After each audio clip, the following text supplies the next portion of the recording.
Hello, this is Adam with DreamMade Productions. This video is made possible by the very kind donations of viewers like you. Thank you. If you are in a position to help this channel improve quality and grow, please visit my Patreon page at www.patreon.com/DreamMadeProductions, linked below. Yo, Joe!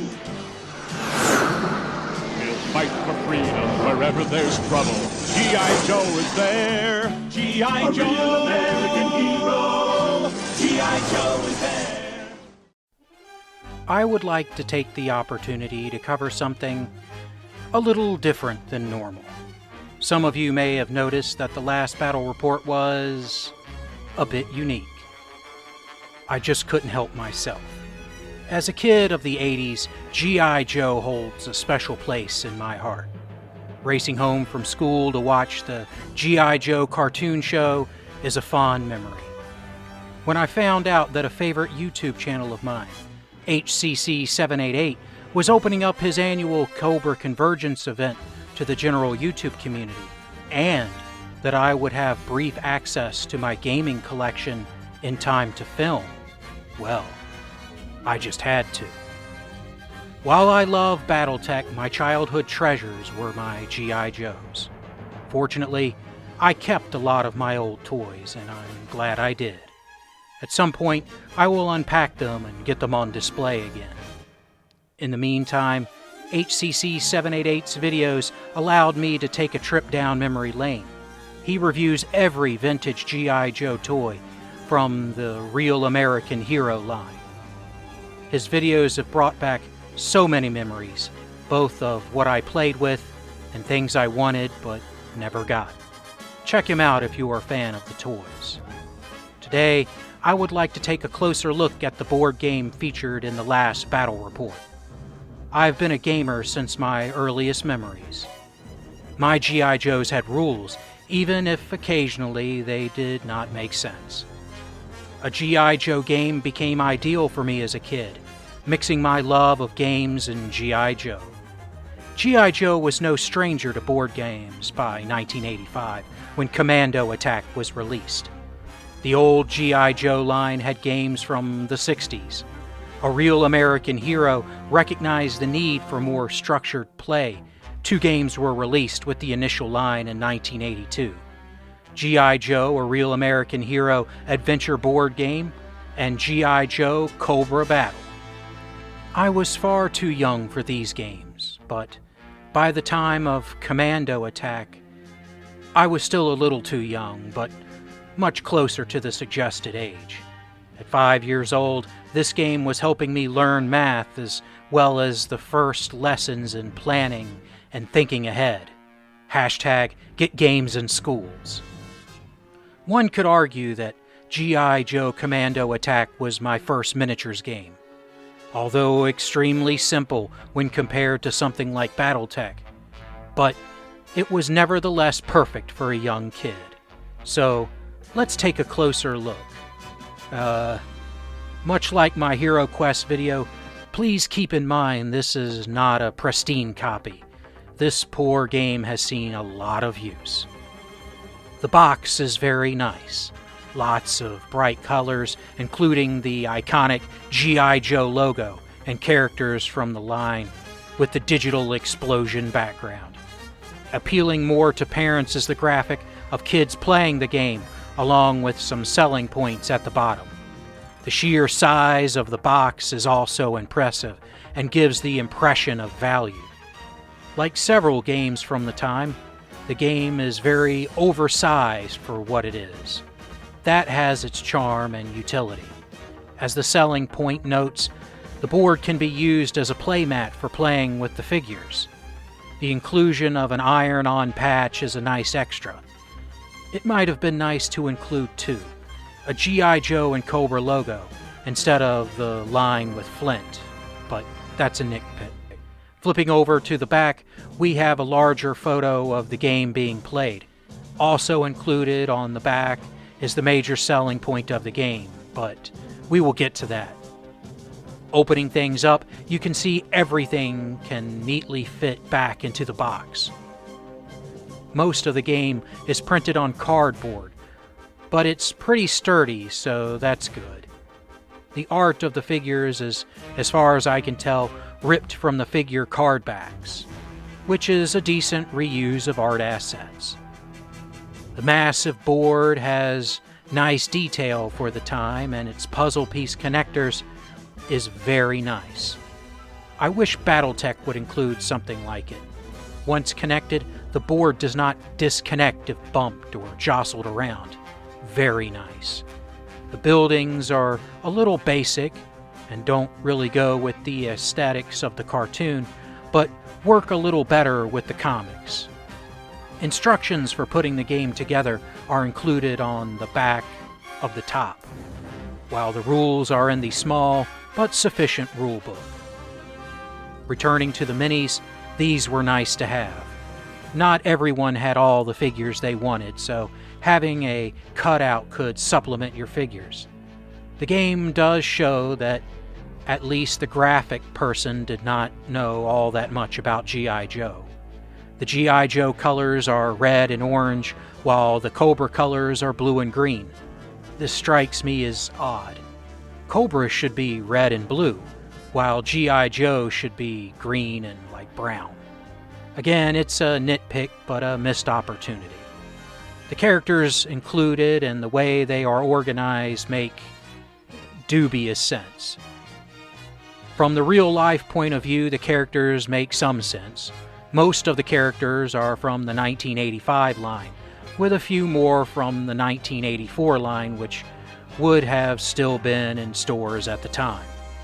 Including Destro and Cobra Commander, even though they were recently out of print at the time, makes sense. They were major characters in both the comic and the animated series.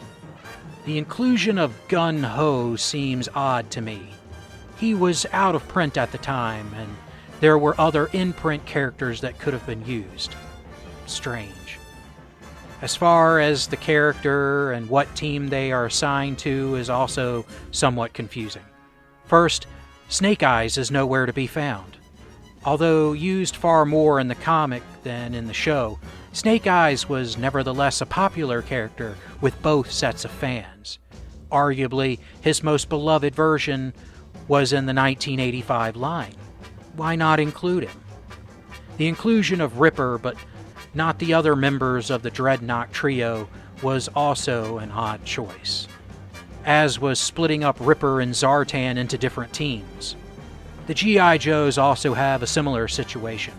In both the comics, and even more so in the cartoon, Flint and Lady J have a little thing going on, and are almost always together. Yet, here they are split up. Similar with Bazooka and Alpine. This game released in 1985, with the Pyramid of Darkness saga completing the mini-series trilogy and kicking off the proper A Real American Hero regular show. That series heavily featured, for good or ill, the comic team of Alpine, Bazooka, and Quick Kick.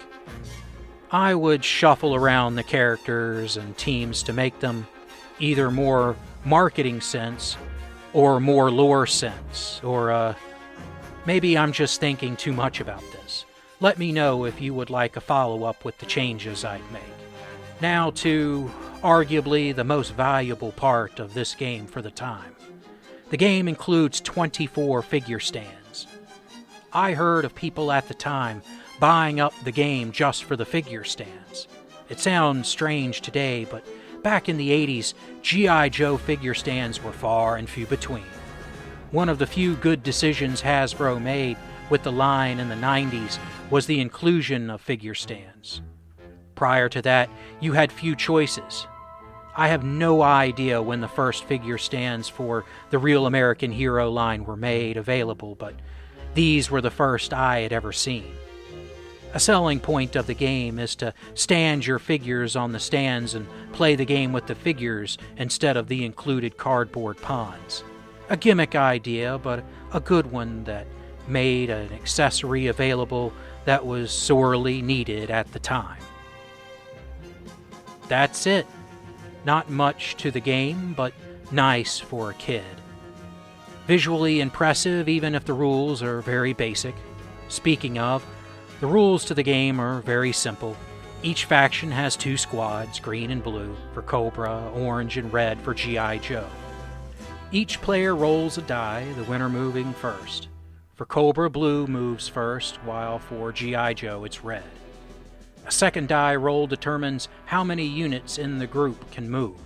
Roll a 1 and only 1 unit can move. Roll a 6 and you get to move them all. Movement is extremely simple. Any unit can move in a straight line until they stop or hit something. Battling is also extremely simple. Enter the space controlled by an enemy and each figure gets a die roll.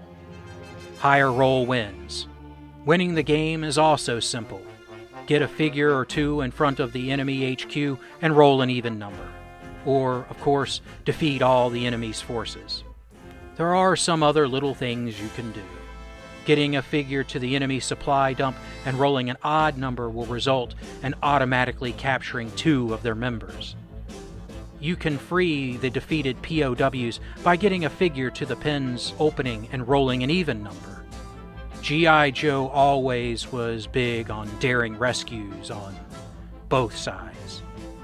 I do think it is fair to say that without this game, I don't know if I would have started playing Hero Quest, then Dungeons & Dragons and Battletech, or the other advanced games I love these days. As simple as G.I. Joe Commando Attack is, it remains a good introduction to gaming for a young person. The game was not forgotten. In 2002, a second Commando Attack game was released, using the new G.I. Joe vs. Cobra line at the time. A kinda sorta continuation of the Real American Hero line. Not really. The 2002 Commando Attack shares some of the ideas of the 1985 version with character cutouts and buildings, but included a plastic disc launcher gimmick that, well, in my opinion, greatly reduced the fun of the game. I would like to take the time to thank HCC 788 for keeping G.I. Joe alive and opening up Cobra Convergence to everyone on YouTube. For people of a certain age, these toys bring back fond memories. I would like to thank you for enduring my coverage of G.I. Joe. Let's call it Battletech's older cousin. Don't worry, we will soon be returning to the 31st century. But in the meantime, as HCC always says, remember, only G.I. Joe is G.I. Joe. And I hope you enjoy the battle reps that are to come.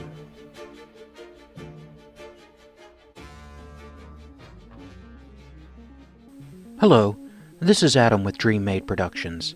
Thank you for watching my content. It really means a lot that you have given me the chance to entertain you.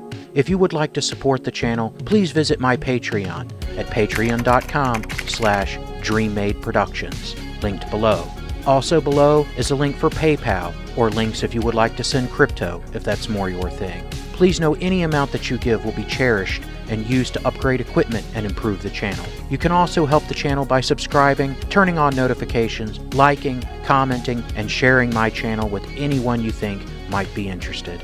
Thank you again for watching, and I hope you enjoy the battle reps that are to come.